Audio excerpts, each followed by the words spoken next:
안녕하세요. 한광우입니다. 지난번 말씀드린 대로 이번 시간에는 저널의 내용을 토대로 이 케이스를 복기해 보도록 하겠습니다. 제가 가져온 이 논문은 이탈리아에서 나온 논문이고요. 논문의 제목은 위턱의 제3대구치, 즉 사랑니를 얘기하죠. 사랑니를 관리를 어떻게 해야 교정적인 디스탈라이제이션, 전체 치열을 후방 이동시키는 것을 잘 할 수 있을까라는 그런 논문입니다. 이 논문은 시스테마틱 리뷰라고 해서 여러 사람들의 저널 내용을 모아서 종합적으로 결론을 낸 그런 논문입니다. 이 논문의 결론은 이렇습니다. 위턱의 제3대구치, 즉 사랑니가 존재하게 되면 orthodontic distalization, 전체 치열의 후방 이동의 효율성이 굉장히 떨어지고 그럼에도 불구하고 전체 치열 후방 이동을 강행을 하게 되면 사랑니가 자발적으로 입안에 나오는 것에 영향을 줄 수 있다. 때문에 좋은 치료 결과를 얻기 위해서는 사랑니를 전략적으로 잘 관리해야 한다. 그런 논문입니다. 뭐 어떤 식으로 전략적으로 잘 관리해야 되는지는 이제 내용을 가지고 계속 얘기를 해보도록 하겠습니다. 교정에서 좀 오래된 논쟁 중에 하나는 소구치, 그러니까 소구치라는 게 이제 송곳니 바로 뒤에 있는 작은 어금니를 얘기합니다. 그래서 그런 소구치를 뽑고 교정을 하는 게 맞냐, 아니면 뽑지 않고 비발치로 교정하는 게 맞냐라는 건데, 뭐 이것의 역사는 되게 오래되었고, 원래 교정을 처음에 시작한 교정학의 아버지라고 불리는 이 앵글 선생님은 비발치를 주장했던 분이고, 그의 제자인 트위드는 이제 발치 치료를 주장을 했죠. 그리고 대부분의 시간 동안 거의 최근까지도 발치 치료가 대세였는데, 미니스쿠르라는 것이 이제 교정계에 도입이 되면서 예전에는 발치 치료로만 가능했던 치료들이 비발치로 가능해졌습니다. 그래서 최근에는 비발치로 치료하는 비율들이 많이 높아졌죠. 근데 그럼에도 불구하고 비발치 치료, 그러니까 여기서 비발치라는 거는 전체 치열을 후방 이동시키는 것을 얘기를 합니다. 최근에 있어서는. 근데 이것이 항상 가능하냐? 그렇지는 않다라는 거죠. 그래서 그 생물학적인 한계를 좀 살펴보려고 합니다. 이런 질문을 던질 수 있어요. 전치열 후방 이동은 무제한적으로 가능할까요? 사실 우리 얼굴에 보면 수많은 뼈가 있는데 그 뼈 안에서도 이제 이 치아들이 심어져 있는 뼈는 상악골이라는 것과 그리고 아래턱, 하악골이라는 뼈입니다. 치아라는 거는 뼈 속에서만 살 수 있는 존재입니다. 마치 뭐와 같냐면 물 속에 있는 물고기나 아니면 땅 속에 뿌리를 내리고 있는 나무와 똑같죠. 이 둘은 물이나 땅을 떠나서는 살 수가 없는 존재입니다. 마찬가지로 치아도 치아의 뿌리가 뼈에서부터 벗어나면 살 수가 없는 생명력을 잃게 되죠. 그러니까 아무리 우리가 비발치 치료가 좋다라고 해도 뼈라는 좁은 공간 안에서 치아를 배열할 수 있을 때만 비발치를 치료를 해야지 뼈 밖으로 치아를 보내서 다 배열하겠다. 이거는 의미가 없는 치료라고 할 수 있습니다. 그렇기 때문에 우리가 전체 치열을 여기 앞에 있는 앞니에서부터 제일 뒤에 있는 어금니까지 이 전체 치열을 다 뒤로 보내려고 한다면 그 뒤로 보낼 때의 경계는 뭐가 되냐면 이 뒤쪽에 있는 뼈의 외곽선, 여기가 이제 피질골판이라고 우리가 부르는데 결국 이 뒤쪽에 있는 피질골판을 벗어나서 어금니를 뒤로 보낼 수는 없다는 거죠. 이렇게 뒤로 보내려고 하게 되면 여기서 충돌이 일어나게 되고 이것보다 더 뒤로 보내는 건 불가능하다고 할 수 있습니다.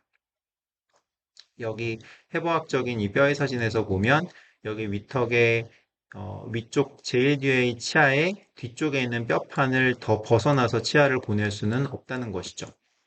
자, 이제 우리 케이스의 이 환자를 가지고 얘기를 좀 이어가 보도록 하겠습니다. 자, 이제 앞에서부터 여러 개의 치아가 있으니까 앞니에서부터 어금니까지 다 치아를 그리고 그리고 이 치아가 포함되어 있는 위턱뼈의 외형을 그려줍니다. 그리고 제일 뒤쪽에는 더 이상 이 치아를 뒤로 보낼 수 없는 피질골판이 존재하겠죠. 그죠? 그리고 속 안에는 이제 사랑니가 이렇게 매복이 되어 있습니다. 속 안에 숨어 있는 거죠. 자, 이 상태에서 우리가 사랑니가 그대로 있다고 해도 이 치아를 뒤로 보낼 수 있느냐? 뒤로 보낼 수가 있습니다. 가기는 갑니다. 그런데 사랑니가 있기 때문에 사랑니가 이 앞에 치아들이 뒤로 가는 거를 방해하니까 굉장히 느리게 치아들이 이동하게 되고 사랑니는 어떻게 되냐면 이 뼛속에서 나오지 못하고 위쪽으로 그리고 뒤쪽으로 이제 매복이 더 악화되는 거죠. 더 뼈 안으로 들어가니까 나중에 사랑니를 빼는 것은 이제 거의 불가능에 가까워집니다. 여기 논문에서의 어떤 다른 저자의 내용을 보면 상악골을 뒤로 보내는 것이 맹출하지도 않은 사랑니를 뒤로 그리고 위로 올려버린다. 그래서 매복을 더 악화시켰다라고 하는 거죠. 그러면 이제 어떻게 하면 조금 더 효율적인 교정적 이동이 가능할까에 대한 고민이 생기죠. 사실 치아라는 거는 결국 치아가 이동될 만한 뼈 안에 어떤 자리가 있어야 되는데 그걸 우리가 치과 의사들은 본 하우징이라고 얘기를 합니다. 그 뼈의 자리를 만들기 위해서 첫 번째 생각할 수 있는 거는 뭘까요? 네, 사랑니를 뽑아주는 겁니다. 이렇게 뼛속에 있는 사랑니를 잇몸을 째고 뼈를 갈아서 이 사랑니를 빼주죠. 물론 이게 굉장히 힘듭니다. 그리고 실제로 많이 붓기도 하고 어떤 경우는 이 사랑니가 이 위쪽에 있는 상악동이라는 구조물에 붙어 있어서 이 사랑니를 빼는 것이 오히려 축농증을 유발한다거나 뭐 다른 여러 가지 감염을 일으킨다거나 하는 위험이 있을 수는 있습니다. 어쨌건 이 사랑니를 우리가 뺄 수 있다면 치아들을 뒤로 보내는 것이 아주 효율적이게 되죠. 왜냐하면 뒤에 공간이 있으니까 쉽게 쉽게 뒤로 갈 겁니다. 실제로 이제 여기 논문에서도 제1대구치와 제2대구치, 즉 어금니 전체를 다 뒤로 보내려면 반드시 제3대구치, 즉 사랑니를 빼줘라 라는 말이 나옵니다. 또 다른 저자는 2022년에 어떻게 보고를 했냐면 사랑니를 빼는 경우와 사랑니를 빼지 않은 경우를 비교했을 때 사랑니를 빼는 경우가 전체 치어를 뒤로 보내거나 위로 보내는 양이 훨씬 더 많았다라고 얘기를 하고 있습니다. 즉, 효율적이라는 것, 즉 시간적으로도 시간을 단축시킬 수 있지만 또 이동시키는 양도 더 많이 가져올 수 있다는 거죠. 그러니까 사랑니를 빼는 것은 굉장히 중요한데 문제는 뭐냐면 사랑니를 뺄 수 없는 경우가 많다는 거예요. 사랑니가 너무 위에 있으면 이게 위험하고 아까도 말씀드린 대로 감염의 위험도 있기 때문입니다.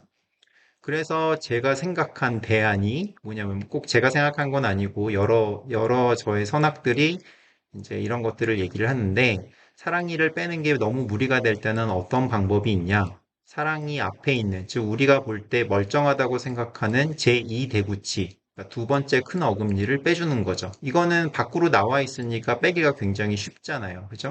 이걸 빼줍니다. 그리고 나서 이 앞에 치아들을 뒤로 보내면 뒤로 보내는 동안 뼛속에 있는 사랑니는 밑으로 내려와서 시간이 지나면 점점 더 사랑니가 내려오게 되죠.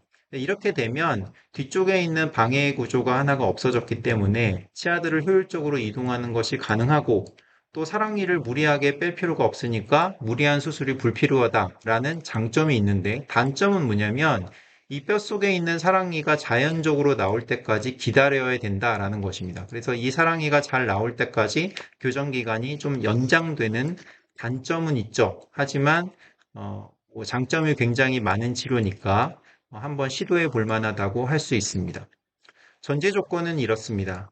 즉 청소년기여야 됩니다. 그러니까 성인, 예를 들면 뭐 30대, 40대 성인에서 사랑니가 뼛속에 있는데 그 앞에 있는 이를 뽑았다. 그렇다고 하더라도 사랑니가 자연적으로 맹출하는 경우는 별로 없습니다. 왜냐하면 이미 치아가 나오는 맹출의 잠재력이 나이가 들면서 떨어져 있기 때문이죠. 그래서 청소년기에는 이런 치료가 가능하고 또 하나는 사랑니의 모양이 좋아야 합니다. 사랑니는 아시다시피 기형적인 모양을 가지고 있는 경우가 꽤 많기 때문에 사랑니가 너무 조그맣거나 아니면 굉장히 이상한 모양을 가지고 있으면 그걸 어금니로 대체해서 쓰는 거는 별로 바람직한 치료라고 할 수 없죠. 그리고 세 번째로는 이제 사랑니의 맹출 방향에 관한 것도 있는데 이건 조금 어려운 내용이니까 어쨌든 어, 이런 세 가지의 전제 조건이 만족한다면 사랑니 대신 그 앞에 있는 두 번째 큰어금니를 빼는 것도 꽤 좋은 치료라고 할 수 있겠습니다.